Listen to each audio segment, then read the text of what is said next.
I have one more question. I don't know if this is relevant for anyone else at the moment, probably not. But I know it's a problem that my mother encountered, and I think it's one that I'm probably going to encounter, and probably some other people here too.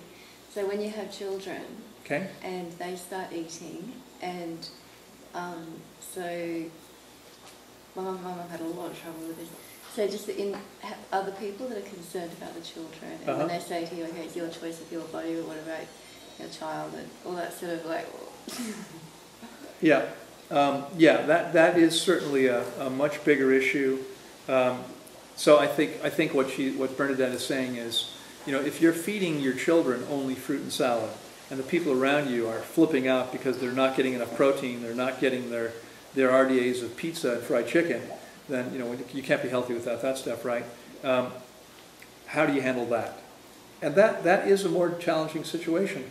I think you might want to limit your exposure to people who don't understand what you're up to. And try to keep them away from doctors.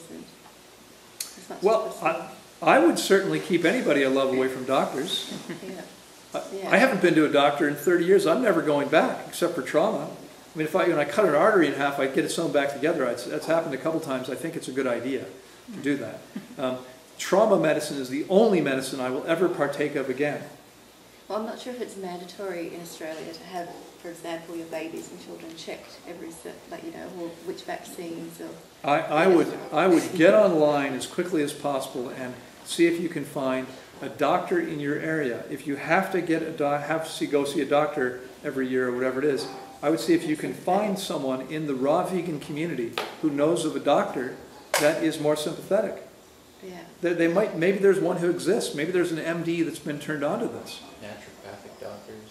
My family have naturopaths. I mean, your doctor is not going to check what your child is eating. He's not going to ask you.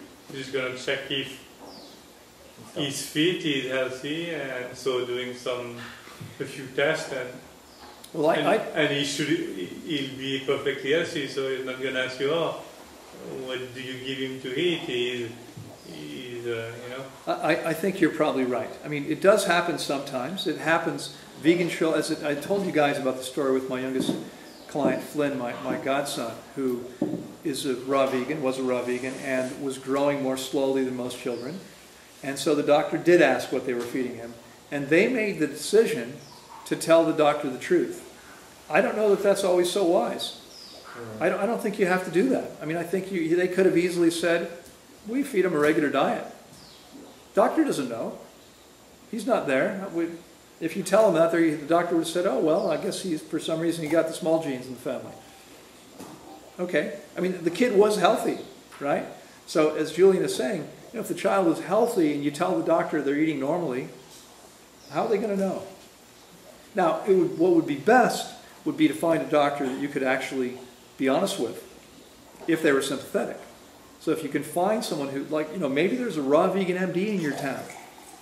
There are MDs who are raw vegans. There aren't very many. The medical associations hunt them down and kill them if they can find them. So. Take their license away. But if you can find someone who's sympathetic, that would be the best bet. And if not, then if you're reading Radical Honesty, you will note that Brad Blanton suggests that you need to be honest in relationship with real human beings, and not necessarily honest in relationships with other people. In other words, with the IRS, the equivalent taxing authority in Australia, you don't necessarily tell them the truth. You tell them what they need to hear.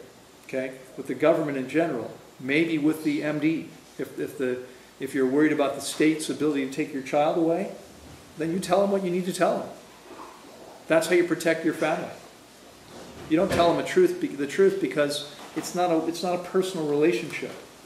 It's a relationship about protecting your child. You tell them what you need to tell them. I would have no qualms about lying to my doctor if that's what I needed to do because I was afraid I would lose my child.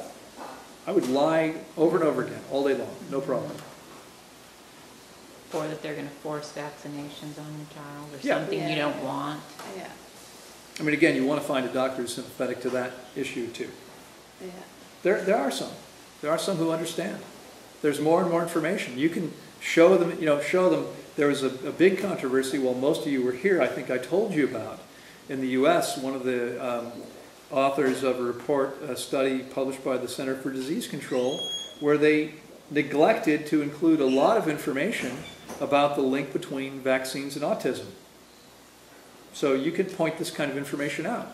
There are studies that show these links, right?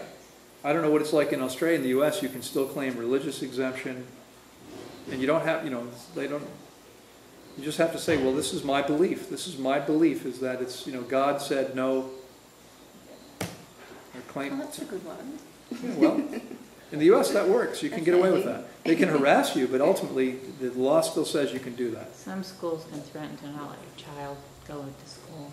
They're starting to do Yeah. that, but it varies from place to place. Homeschool your kid anyway. Yeah. Yeah, I don't believe in education.